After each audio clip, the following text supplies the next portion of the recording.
তার ক্ষমতার উপরে জনগণের কি এর ক্ষমতা? আপনি যদি মনে করেন মূর্তির ক্ষমতা আছে, তো মূর্তি কেন নিজেরে নিজে তৈরি করলো না, নিজেরে আর একজন গিয়ে বানায়া দেয়? উমাইয়া খলিফা মাহদির আমলে এক নাস্তিক পাড়ায় পাড়ায় দৌড়ায় আর কয় আল্লাহ বলতে কিছু নাই, আমি আল্লাহরই মানি না। কথা বুঝেন নাই? নাস্তিকের অভাব আছে, এ বাংলাদেশেও অভাব নাই, পাড়ায় পাড়ায় ভইরে গেছে নাস্তিকে। কয় আল্লাহ বলতে কিছু নাই, দেয়ার ইজ নো গড, আল্লাহ বলতে কিছু নাই। তাই এই কথা যখন খলিফা উমাইয়া এর দরবারে গিয়ে বলছে, ও খলিফা আমি আল্লাহ বলতে কিছু নাই এটাই মানি। খলিফা চিন্তা করলো বহু মানুষ তোর কথায় সাড়া দিবে, কাফের হয়ে যাবে, এখন কি করা যায়? সবাই চিন্তায় পড়ে গেল, মুসলমানের দল চিন্তায় পড়ে গেল যে কি করা যায়, সমাধানের পথ খুঁজো আগে, নয়তো সবার ক্ষতি হবে। এবার প্রমাণ করতে হবে যে আল্লাহ আছে। আর ও বলছে কি আল্লাহ বলতে কিছুই, এগুলি যা দেখেন গাছ বীচি রোপণ করেন গাছ হয়, এগুলি প্রাকৃতিকভাবে হয়ে যায়, এখানে কারো হাত নাই। এত বড় সৃষ্টি জগৎ যা কিছু দেখেন এটা এমনি এমনি তৈরি, এখানে কারো হাত নাই। তো এই কথা শোনার পর বাদশাহ চিন্তা করলেন কি করা যায়, এর তো একটা নিষ্কৃতির পথ আমাদেরকে বের করতে হবে। তো তৎকালীন সময়ে যিনি জিন্দা ছিলেন তিনি আর কেউ না, ইমামে আজম আবু হানিফা রহমতুল্লাহ আলাই। ইমামে আজম আবু হানিফা হানাফি মাযহাবের প্রণেতা, যিনি ইমামে আজম নামে যার খ্যাতি, নোমান ইবনু সাবেত, তিনি তখনও বেঁচে আছেন। তিনি দাজলা নদীর ওপারেই তার বসবাস ছিল, খলিফার শাসনামলে পারে। এখন উনি চিন্তা করলেন এর থেকে এই আল্লাহ যে ও বলছে নাই, আর প্রমাণ করতে পারবে একমাত্র একজন যে আল্লাহ আছে, তিনি হলেন ইমামে আজম, তারে নিয়ে আসো। তারে ছাড়া এর কোনো নিষ্কৃতির আর পথ। তারে নিয়ে আসা হলো, তাকে খবর পাঠানো হলো, ও ইমামে আজম, এক লোক তো বইলেই বসছে বাদশার দরবারে বৈশা আল্লাহ বলতে কিছু নাই, একবার আপনি একটু সমাধান দিয়ে আসেন যে আসলে আল্লাহ বলতে কেউ আছে না নাই। কয় যাও, আজকে কি বার? আজকে কি বার? শুক্রবার। কয় শুক্রবার দিন কথার কথা, শুক্রবার দিন রাত্র 8টার সময় আমি বাদশার দরবারে আসব, নাস্তিকরে থাকতে বলবা, ডিবেট হবে, বাহাস হবে রাত্র 8টায়। কয়টায়? 8টার সময় আমি আসব।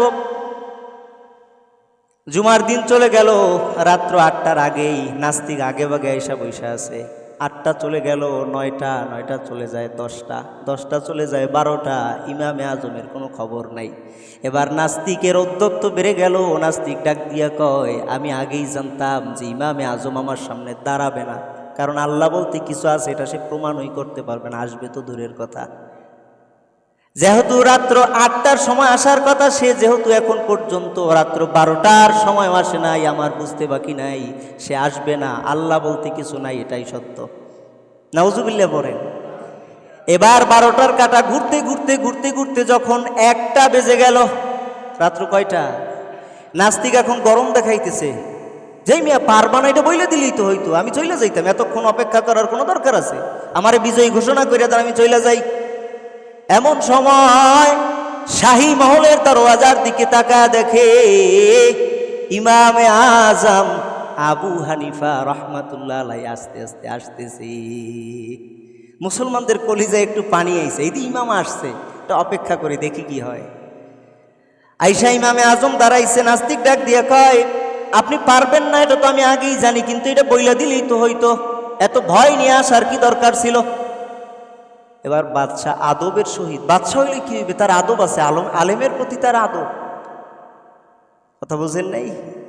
এ ছোটখাটো পাওয়ার পাইলেই তো হুজুরে জিগায় না, কিন্তু বাদশাহ ডাক দিয়া কয় হুজুর ভুল ত্রুটি ক্ষমা করবেন, বিনয়ের সাথে বলে বাদশাহ ও ইমামে আজম আপনি বলবেন কি, 8টায় আসার কথা, সেখানে কেন আপনি 1টায় আসলেন?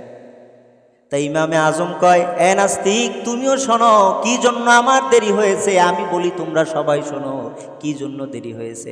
আমি তো 8টার সময় আসার জন্য রওনা দিয়েছি, কিন্তু আমার বাড়ি তো দাজলার ওপারে। যখন নদীর কিনারায় এসে দাঁড়াইলাম, ওই সময় দেখি ওই জায়গায় কোনো মাঝি মাল্লা নাই, কোনো খেয়া নাই, পারাপারের জন্য আমি কেমনে আসবো বলো? দাঁড়াইয়া আছি, আল্লাহর কি কুদরত। আমি তাকায় দেখলাম কোথার থেকে একটা বীজের দানা এসে পড়লো, সেটার থেকে গাছ হয়ে গেল মুহূর্তের ভিতরে। মুহূর্তের ভিতরে সেটা ফেরে আবার তক্তা হয়ে গেল মুহূর্তের ভিতরে। কোথার থেকে হাতুড়ি লোহা আইসা অটোমেটিক একটা নৌকা তৈরি হয়ে গেল। কোনো মাঝিমাল্লা নাই, নৌকার উপর উঠা বসলাম আর আমাকে নিয়ে নৌকা চলা শুরু হলো। আমি এপারে আসলাম, কথা শোনার সাথে সাথে নাস্তিক বসার থেকে দাঁড়ায় গেছে, বসার থেকে দাঁড়ায় গেছে। কিও কয়, এতদিন জানতাম আপনি একজন মহাপণ্ডিত, আপনি একজন আলেম, কিন্তু আপনার মাথায় দি কিছু নাই। নাস্তিক কয় যে আপনি কি এর আলেম, আপনার তো কিছুই নাই। কেন কিছু নাই? কয় আপনি দেখলেন মুহূর্তের ভিতরে একটা দানা পড়লো, সেটার থেকে গাছ তৈরি হলো, গাছ অটোমেটিক ফাইরা গেল, আবার সেটার থেকে তক্তা হইল অটোমেটিক। কোথার থেকে লোহা আইসা হাতুড়ি আইসা নৌকা হয়ে গেল, সেটাও আশ্চর্যের না। তবে আপনি নৌকা উইটা দাঁড়াইছেন, স্রোতের বিপরীতে আপনার নৌকা কেমনে পারে নিয়ে আসলো মাথায় ধরে না। আপনারও তো কোনো বোধ জ্ঞান নাই। এবার নাস্তিকের কথার জবাবে ইমামে আজম কয়, এটাই তো আমার মূল কথা। তোমার যেই প্রশ্ন আমারও তো একই প্রশ্ন।